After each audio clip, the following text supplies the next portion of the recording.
I don't throw darts at a board. I bet on sure things.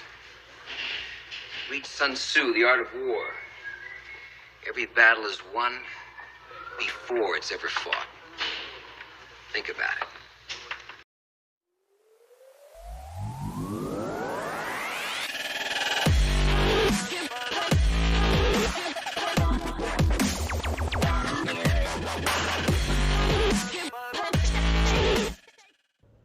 Welcome to Kyle Anthony's UFC Betting Show. I am Kyle Anthony, and welcome to the podcast. Welcome to the prediction show for UFC on ESPN Plus 34.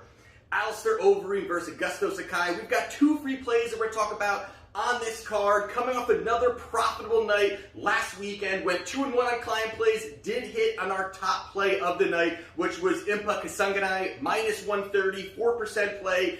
Cashed in, unanimous decision victory for us, consistently increasing clients' bankrolls. Right now, for the year, and I love to give these updates, always when we're increasing them, it does sound even better when we're consistently increasing these bankrolls. Right now, plus 54.16% return on investment for my clients from this year, 69% winner on my plays. So we consistently move forward, hit another one, and look to this next one here. If you're interested, I've got 3 client plays up on WagerTalk right now, linked in the description. 3 plays, $19. Take a look. Got a huge write-up on each one of them. Really excited about this card. Got to move forward, looking to consistently make more profit.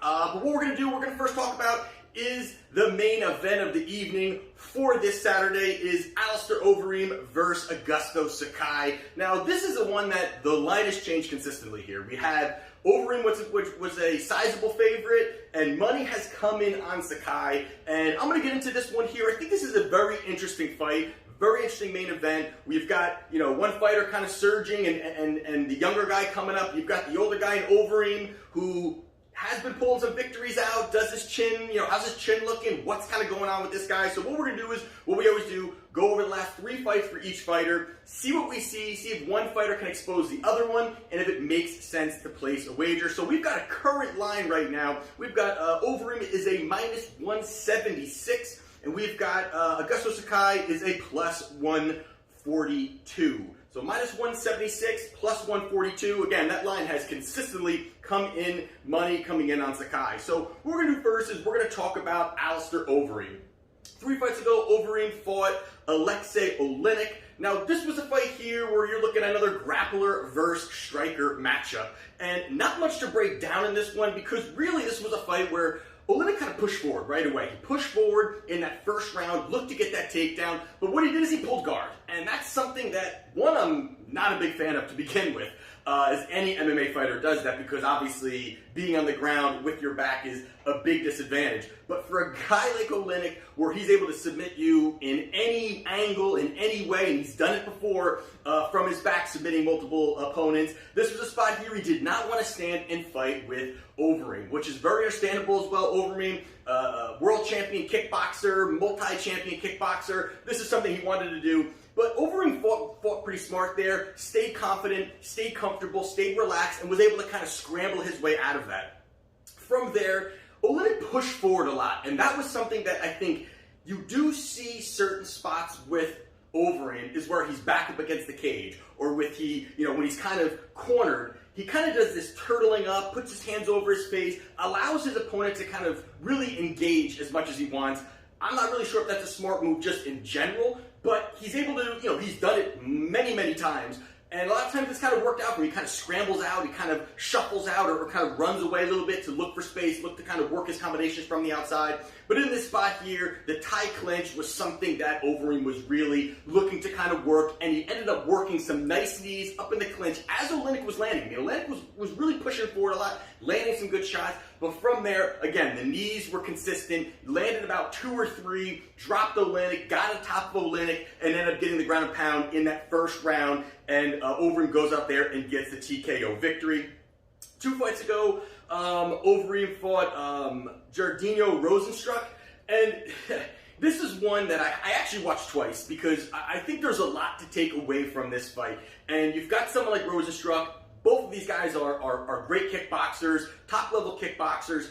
Obviously, Overeem has much more experience overall, but this was a fight here where from start to finish, you did see how Overeem works and how in space, how good he is. And Rosa struck, I think he was gun shy in a couple spots there, didn't really fully engage early on in that fight, and as the fight consistently moved on, you even saw that Overeem knew, hey, I'm going to take this guy to the ground. I'm going to take him to the ground. I'm going to find opportunities where he's not going to be as strong, and I'm going to expose the vulnerability of his ground game. It's not like Overeem has this top level ground game, but you just know that if he could just kind of wear down Rosenstruck, that's going to be a path to victory for him. To at least when they go back to standing, he's going to have possibly more gas in the tank.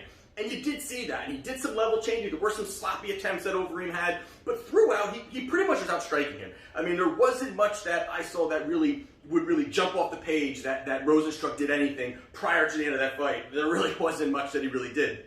So as the fight consistently moved forward, really he kept control of the fight, even up against the cage, had Rosenstruck up against the cage. It wasn't this sexy, first 3-4 rounds of the fight, but as it got going there into that fifth, it was a cakewalk at this point for, the whole fight wasn't, but it was a cakewalk to the point of the extent was pretty much all you needed to do was kind of get through that fifth round. The fight would be over. Overeem gets it, and with very, very few seconds left, Rosenstruck lands the big bomb, drops him, ends the fight. And the fight in this situation here is, I think the big part of this is that Overeem still has a game. Overeem still has the ability. One you saw against Oleinik, knocking him out. And here even just standing and fighting over a long period of time. And over the full course of that fight, he was consistent. He kind of stayed on top, worked his striking. And I thought that was a great spot for him, the way that he looked against a guy who was a rising star, kind of a guy that a lot of hype was behind him. And yes, Overeem lost the fight, but it was just maybe a lapse in judgment or whatever it may be, or obviously it was a bomb because it split open Overeem's lip. But in the end, it ended up being Rosenstruck's victory. But in the performance side of it, 95% of it, you have to say that Overeem was taking that fight. Again, a loss is a loss, of course, but what happened in there, it was a really good showing for Overeem overall. But his chin, that could be another question. We'll get into that in a minute. And then most recently, he fought Walt Harris. Walt Harris was coming off obviously a horrible tragedy with his daughter, coming in there, and this was a fight here that, I think the public was backing him. They were just kind of hoping, not even on the betting side of things, just, give him a little bit of joy, and, not much to break down on this, but Walt Harris went out there guns blazing. He went out there looking for the big shot, had Overeem hurt. I actually thought they should have called it, even in the situation where just obviously what even happened to his daughter and that kind of thing. It's not like they want to just say, hey, let's give him the win. But Overeem was shelling up on the ground, and Walt Harris just looked to pour all of his energy into that. And after that, he had nothing. Once Overeem got back up, there was just nothing that Walt had left. Overeem gets that victory. Kind of hard to take something away from that fight in general, but you do give him the victory there, and Walt Harris loses, and that was a first-round win for Alistair Overeem. Now you go over to the other side, you go over to Sakai. 3 fights ago, Sakai fought Andrei Arlovski. Now, we all know what Arlovski is. He's was an ex-champion, but a journeyman heavyweight at this point. Not that he's had some wins, had some losses. And this fight here, I thought was interesting in the way that how it all transpired. Because you take a look at the way both of these guys fight, they've stood toe-to-toe. They battled it out. Early on, they both were landing good shots. And I thought that what Sakai was, you would see how Sakai was really working his striking, and Arlovski's not really known to have, he's on the smaller side of the heavyweights, but he's not known to have that just blazing hand speed, and I thought he really showed fast hand speed compared to Sakai. Sakai's hand speed was definitely a lot slower developing combinations. His footwork wasn't as good. Arlovski was doing a lot of good things. I thought that, working the combinations back on the outside, working the quick combinations, I thought he fought a little bit smarter instead of that brawling, just let's stand and let's just throw big bombs. And throughout, that's the big disadvantage, was the speed for Sakai. But Sakai walked down Arlovski a lot in this fight. But the part that I thought that was the odd part of this was that Sakai didn't actually throw a lot of volume. There was opportunities where he had Arlovski up against the cage or kind of walked him down and didn't really, wasn't really backing up that walking down with big shots. And that's where I think that's where you kind of take a look at what, again, the right path he was taking there, but Arlovski was capitalizing on some of the positions that Sakai should have actually landed some big shots there. And even the limited output was just, there wasn't much there for Sakai. Going into that third round, I actually thought that the fight was over. I thought that it was, taking a look at it, I thought it was easy 2 rounds for Arlovski going into that third. And then into that third, I thought that Sakai actually started increasing his output, hurt him a little bit, landed some nice shots. It went to a split decision. They gave it to Sakai. But to me in this spot, this was a fight that the UFC, and I believe the UFC does this, and I've talked to many of you guys, I know a lot of you guys believe this, that, obviously there's times where they want to take a certain fighter and they want to highlight the certain fighter, and of course it's a fight, anything can happen. But in this spot here, Arlovski was the kind of guy that this should have been a knockout, big shot for Sakai, a highlight reel brawl, that kind of thing. And it wasn't, I don't think he looked that impressive. Sakai did get the victory in the split decision, but again, I did not think it was the greatest performance against an aging fighter where Sakai should have had advantages in a lot of different areas. But Sakai goes out there and gets a split decision victory. 2 fights ago, he fought Marcin Tybura, and quick fight here. This was a good showing for him. Going into this fight, Sakai was saying, hey, I just want to walk him down. I'm going to walk him down. I'm going to look for the big shot. I'm going to land the big shots. I'm going to pressure him. I'm not going to, give him much room. And that's exactly what he did. He went out there in this fight, landed some big shots, pressured early, and it was, a quick, quickly he engaged with him. Had his back up against the cage, landed some nice combinations, dropped Tybura. Tybura went down, the quick ground and pound, the fight was over. Good showing there. He did what he was supposed to do. Tybura is a struggling heavyweight, and this was a good showing for him. He landed the big shots. He wanted to engage. Against Arlovski, he allowed some space, allowed Arlovski to have some footwork, have some movement, use his hand speed a little bit. Here, he wanted to slow that down a little bit and wanted to get in tight and make it a dirtier fight, and it worked out for him in this spot. So he goes out there and gets the first round knockout against Tybura. Most recently, he fought Blagoy Ivanov. Now, I am not a fan of Blagoy Ivanov. Ivanov is a slow-moving, smaller heavyweight, flat-footed, very limited striking, doesn't really have many weapons when it comes to, his arsenal that he can call upon when he's in an exchange. Has a little, has ground game, some grappling accolades, and there are some good things that he has in there. But in this spot here, I thought this was another situation where really Sakai should have really stuck out in this fight. And early on, you saw how Ivanov looked good. I mean, Ivanov pushed forward overall. Early, he was limiting the space between them. He was outstriking him early, and Ivanov really, his gas tank's terrible also, and this showed again where he was firing shots early. There wasn't really much that Sakai was doing earlier in that fight. Again, it was the situation, this fight was early Ivanov, late Sakai. Even into that second round, I thought that, Sakai got out of some tough situations, some tough positioning, and the leg kicks was a really great opening for Sakai to start really working combinations up top. And that's what slowed down Ivanov. Ivanov already into that second, going into that third round, always slows down, and that really opened up the doors for Sakai to keep landing shots. This was a very close fight. I mean, even heading into that third round, very close fight. And Sakai goes out there and gets his victory. But the thing about it again is these are, 2 of his last 3 fights were split decision victories. And that really kind of sticks in my head. And again, it's against Ivanov, who I'm not that big on just as a skill set. Arlovski, another aging vet that really doesn't have much to give, is almost just getting a paycheck. And yes, he's pulled some wins out, but has lost a tremendous amount as of late. And he knocks out Tybura, who's a struggling heavyweight. So these are not the biggest wins or the biggest fighters that he's facing. He's won them, but again, behind them, it's a little bit of question marks there. So with that all being said, we take a look at Overeem. Obviously, Overeem is a multi-time world champion. On the kickboxing side, he's other MMA organizations. He's been a champion. And you talk about the kickboxing that he has. He has power. He has the ability to be out there. Great combinations. great in the clinch, has good knees, good elbows. On the other side, you've got Sakai. Sakai's got the good boxing. He's actually started to utilize a little bit more of, boxing and then throwing a nice leg kick in there, mixing up his combinations a little bit. And also the big part is that Sakai's a big boy.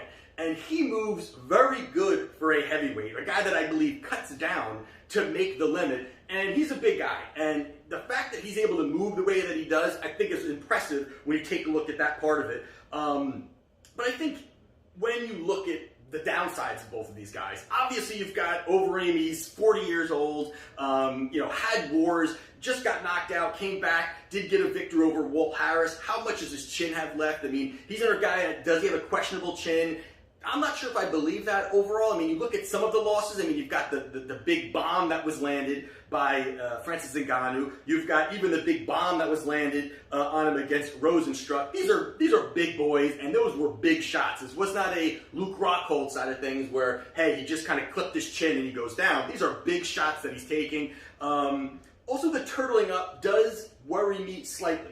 That when he's pressured, he can turtle up a little bit.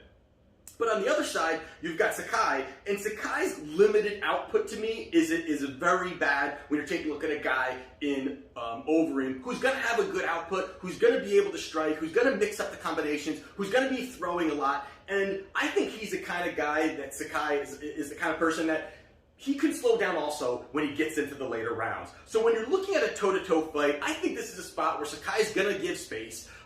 Yes, he's going to look to walk him down a little bit. Yes, early on, I think Sakai is going to be landing some big shots, pushing forward. But I can't get around the three most recent fights. Early when I first looked at this, I kind of was leaning Sakai. Obviously, the money's come in on him, and a lot of the value has been sucked out of this line.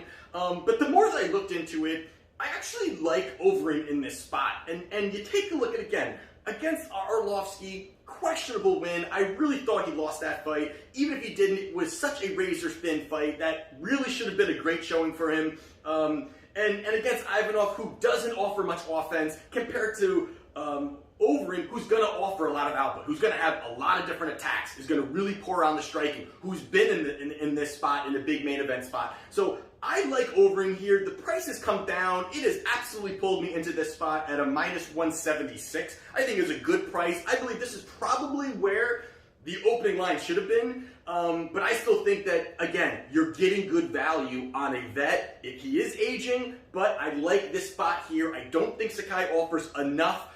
It's not that he's this big heavy hitter. It's not like he's this big guy that's knocking out all these fighters. Overeem has, an ability to kind of get around some of that. So I like Alistair Overeem as my first replay, minus 176 in the main event. The next one we're going to talk about, and this one I'm not going to get into all of the past fights. I'm kind of just going to give some quick stuff here a little bit, and just kind of give my pick on this second free play. So the second free play we're going to talk about is Thiago Moisés versus Jalin Turner. And we've got Moisés is a minus 200. We've got Turner a plus 168. So real quickly going over these guys, you've got Moisés. He's a black belt in Brazilian Jiu-Jitsu. Top level grappler, really great grappling game overall. He's got some decent striking. His striking isn't really up to par. It's not where it is when you're talking about other fighters that have some ground game and some mix. He really is just a specific, this is a striker versus grappler matchup specifically. And the other side, you've got Turner. Turner's a big guy. I mean, he's a guy that, I don't even know how he is, fits into this division. He's a big boy overall. He cuts down to make this weight also. And I think the big thing about this is that he's not only does he mix up combinations really well. I like that he works the body. I like that he's not just out there headhunting like a lot of guys do, which is going to allow a grappler to end up literally looking for the shots if all they're doing is headhunting. He really level changes a lot on his striking.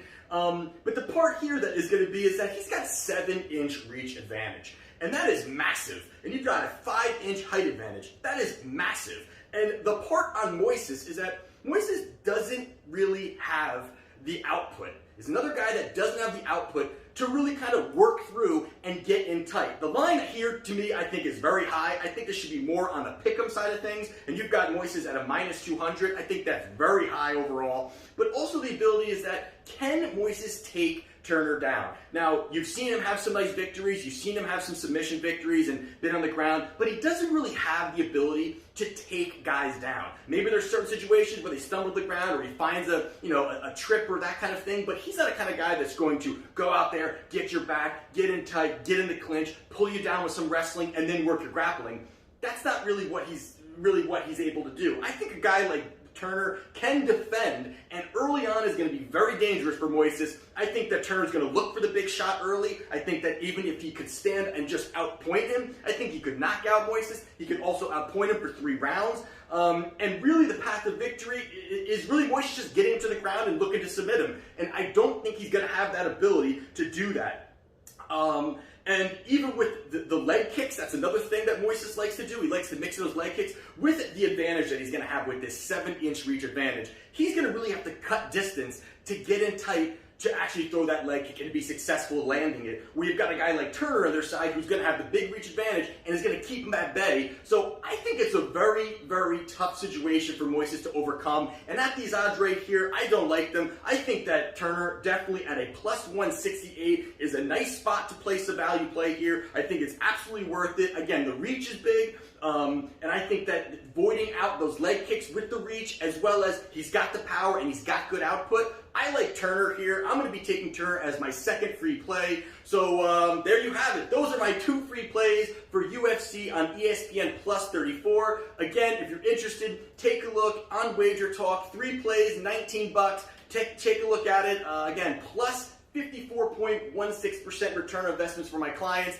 And that is it. Follow me at Kyle Anthony UFC on Twitter. And this is Kyle Anthony's UFC Betting Show. And I'll see you next time.